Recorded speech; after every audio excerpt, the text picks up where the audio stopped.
Hey everyone, welcome back to my channel. Today I am doing my December wrap up.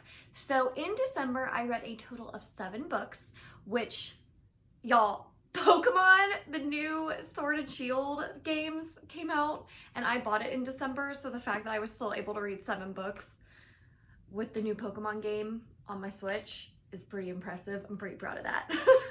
From those 7 books, here are my rating breakdowns. I read a total of 3 5-star books, which is awesome, 1 4-star book, and 4 3-star books. For genre breakdowns, I read 1 horror book, 1 thriller, 3 young adult fantasy, and 3 adult contemporary. So pretty good mix there. So let's get right into it. I go for my wrap-ups in order of my enjoyment. So starting with the books I liked the least, working my way up to my favorites. Great, so the book that I liked the least this past month was King's Cage by Victoria Aveyard, and I could have seen this coming because I had read Red Queen a long time ago and I remember enjoying it, but it was when I was just starting my reading again, so I haven't read anything in a really long time, and I think now that I've read so much young adult fantasy since reading Red Queen, it's just become like oversaturated in my mind. So when I read Glass Sword this past year, I thought it was fine. It wasn't like anything super exciting, and then I read King's Cage and it was better than Glass Sword, but I was so angry at the ending. There's this whole trope in like young adult books, especially it's present in, which really bothers me, about this whole like miscommunication trope and like this like ultimatum trope in these relationships where it's like, if you don't do this thing, then we're done. And there's like no compromise. I hate that trope. And when this ended with that trope, I just couldn't stand it. So honestly, I don't know if I'm gonna finish this series, like read Warstorm, which is the 4th and final book. And I feel bad because it's like I've read 3 of these books now in this series. Why not just complete it? But I'm really trying to be strict this year with picking up books that I know I'm going to enjoy, and I just don't know that I'd enjoy Warstorm. So unless any of you out there think that Warstorm is by far the best book in this series and it gets a lot better and it's just an awesome conclusion, then I don't think I'm going to finish this series, and I'm super bummed. So it's still got 3 stars because I liked most of the book and found it very exciting. It's just the ending bothered me so much and it just didn't do enough to bump it up to a 4-star for me. So that's that. Next book I have to talk about is another young adult fantasy, and that is These Divided Shores by Sarah Rosh, which is the 2nd and final book in the Stream Raiders duology. You know, it's tough. Again, young adult fantasy for me, I think I just need to stop reading these types of books because they kind of all start to blend together after a while in my mind. So if you don't do anything super unique in your young adult series that just sets you apart vastly from the other books, then I just don't remember anything. So again, I think it's just because it all starts to blend together after a while. Nothing like stands out in this series as being like something super unique and awesome and new to the genre, and for that reason it's just so forgettable. So I feel bad because it's like I really wanted to like this book in this series because I bought these books because I met Sarah Rosh at an author event, but it just didn't do enough to make it stand out from the rest of the young adult series as a genre, and just ended up being very forgettable. Even though I enjoyed it while I was reading it, I don't think it's something I'm ever going to go back to and reread and have like an urge to recommend to others, because again, it's just, there's nothing super special about this series. Such a bummer. Next 3-star book, and the last 3-star book that I have to talk about, is How to Stop Time by Matt Haig. This is my first Matt Haig book. I know he's written a lot of other books and I'm definitely interested in reading more by him. So this book follows the story of a man who suffers from a condition that makes him age at a 15th of the rate of a normal human being. So like 1 year for us is 15 years for him. So you can imagine that he has a lot of trouble coping with this condition because everyone in his life ages normally and he experiences a lot of loss and is just trying to cope with this condition. It had a really, really cool premise, and I really liked the themes and the message in this book that it concluded with. The problem with it was the characters didn't do anything super spectacular for me. I didn't really love any of the characters, and the plot itself, there wasn't much of a plot. So the way it's told is we have our present day story, but then so often we're going back to these specific points in time in this man's life. So we go back to when he was born in like the 1500s, and then when he was going through some sort of event in like the 1700s. So you're really reflecting on this character's life rather than following him present day through this like plot. So it's more of like a character study and a reflection, and not so much like a plot-driven novel.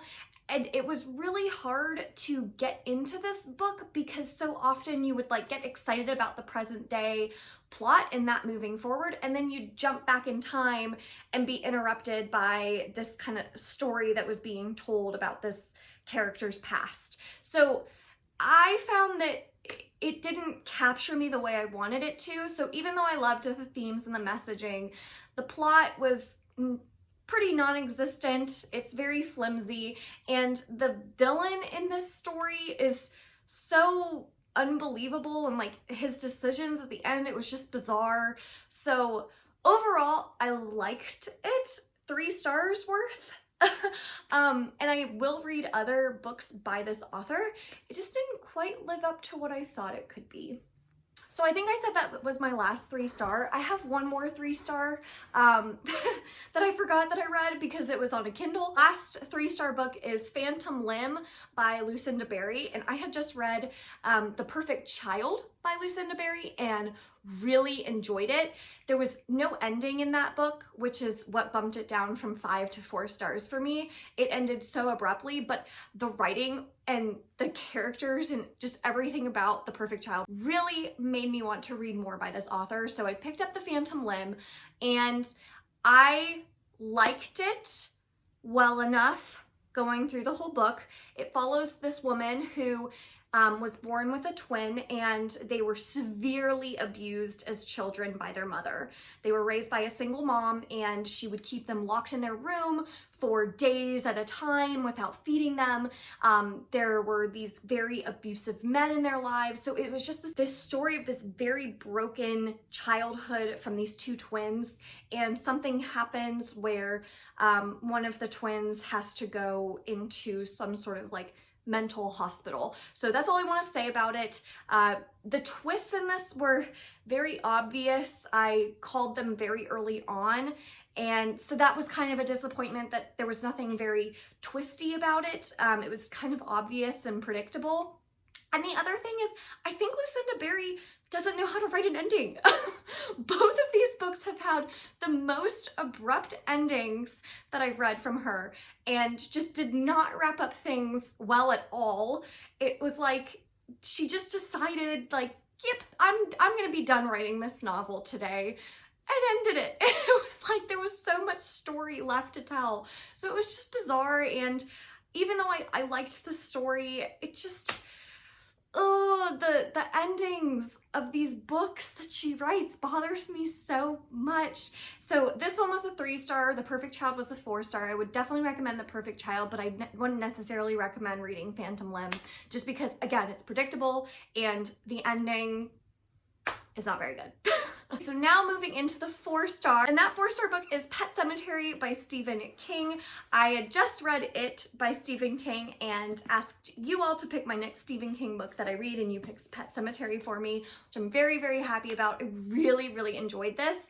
It was not as scary as I thought it would be, and what I'm kind of noticing with Stephen King's books is I always assumed growing up that Stephen King was a horror author that focused on like the paranormal aspects of horror, and it was scary in that way. But I'm learning that it's more of like the humans in his story that are scary, and like the decisions that humans can make and kind of the grief that humans experience. Like that's what's scary about this book, not necessarily the paranormal aspects.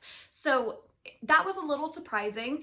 I do wish it was a little scarier because it's sold as a horror novel, and this is apparently, Stephen King thinks it's his scariest book that he's ever written, and it is definitely terrifying because it deals with such heavy grief, and you feel that there's this buildup of tension the whole book that you're just anxious and waiting for, and when something finally happens, it's like horrible, and like, yes, I can see how this is scary, but it's more of just scary from like human experiencing death and grief and what that does to a person. So it's not scary in terms of like ghosts or paranormal aspects. So yes, overall, I liked this book a lot. And I think I liked it more than It because it was just a little more succinct and told the story it needed to without going over the top with adding other things that weren't necessary, which I thought It did. I enjoyed It, but I felt like a lot of it could have been condensed down so that it wasn't over 1,000 pages long. But Pet Sematary, I thought, did a really good job of telling the story it needed to. It was the perfect length. There was nothing like fluffy or added to it just to add to it. It really told the story it needed to and did it in a very powerful way. So if you're looking for a book that's scary because it deals with the human experience of death and grief, this is a really great one. And the characters are very, very compelling in this book, so he does a really good job with making these very, very real and flawed characters. I just wanted it to be a little bit scarier, that's all. So overall, really, really enjoyed it, and definitely will be picking up more Stephen King, but I think my favorite Stephen King is still The Shining. So moving into 5 stars, and there is 3 of them. So the first 5-star book I have to talk about is Beartown by Frederick Bachman. So this is the story about a town called Beartown where nothing is really going on except for this high school hockey team. They are incredible. Everyone in this town is obsessed with this hockey team and these players, but nothing else in this town is really going on. There's no other reason really to live there. So the town is obsessed with hockey. However, something happens where a hockey player does something horrible to this girl, and this town becomes so divided after this incident. And I thought this book was so powerful and told such an important story that made me so angry while reading it. Like, I felt such a visceral reaction to this book, and I think when a book can do that, it should get 5 stars from me. Even though it wasn't like my favorite reading experience because it just made me so mad the whole time reading it, that's what the author wanted from you, was to make you mad and to make you think. And so I loved it. I thought it told the best story it could. And the content in this book is pretty dark and disturbing, so make sure to check out the trigger warnings for this book. But it did such a good job with making these characters so believable and this event feel so real that you really felt like you were the one who was caught in the middle of it as well. And just, you could feel for each character, and it just made you mad. And that's what I loved about it. It really makes you think. So I really enjoyed this one. I can't wait to read Us Against You, which is the sequel, because I now love these characters. Well, you love some of the characters. So I'm really curious to see where they go from here, because it definitely left an open ending where we can continue on with these characters and see how they end up. And I'm very curious to see it. So loved this one. I really do recommend it. Next 5-star book that I have is The Toll by Neal Shusterman, 3rd and final book in the Scythe series, and wow, did this leave off with quite the bang. I loved it. I loved the twists in this book.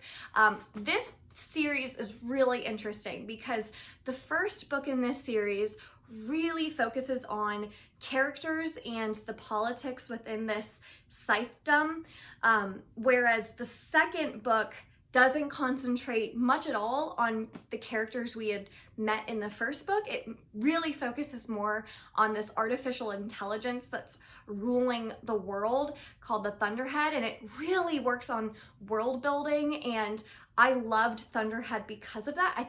I still think Thunderhead is my favorite in the series because of the artificial intelligence aspect and how heavily it focused on world building. I thought it was so fascinating.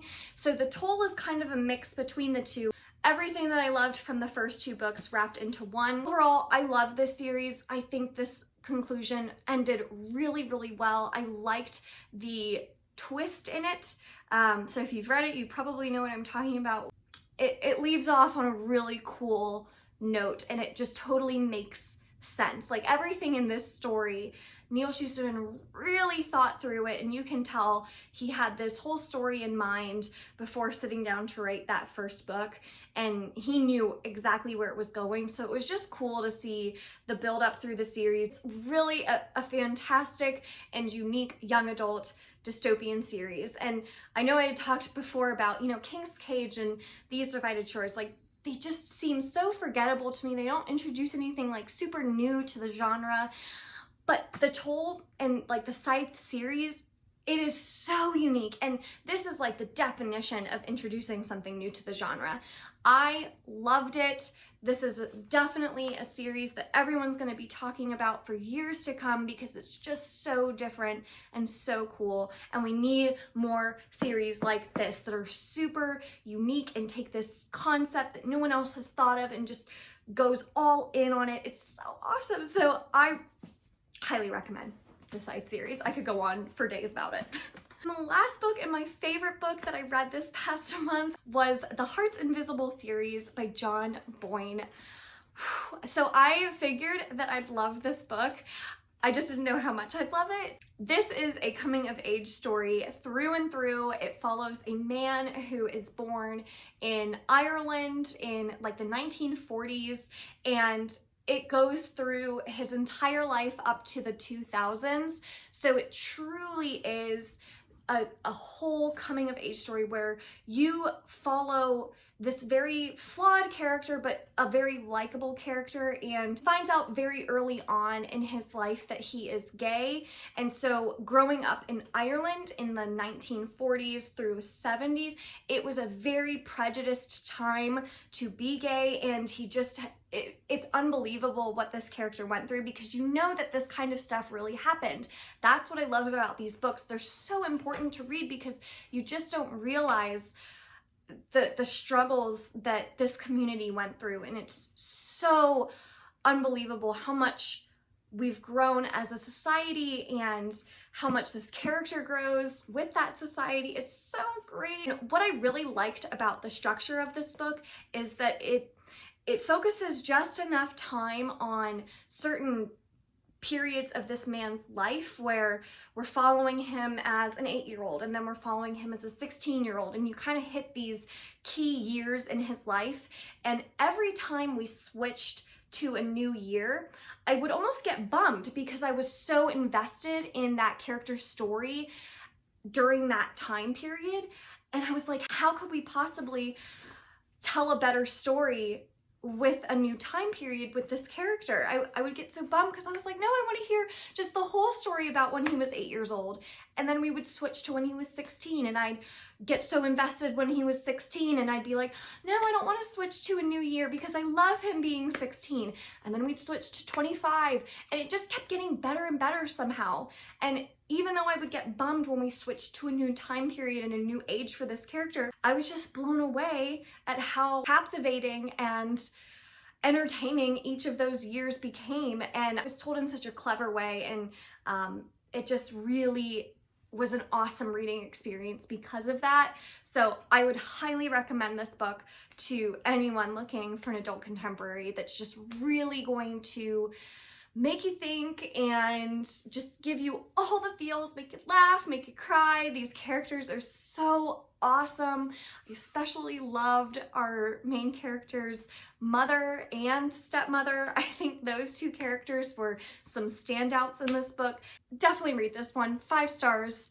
For sure, this will go down as one of my top books of all time because of how much I enjoyed my reading experience throughout the entire book. So that was all of the books that I read in December. What were some of your favorites and least favorites that you read in December? I'd love to know, so leave some comments down below.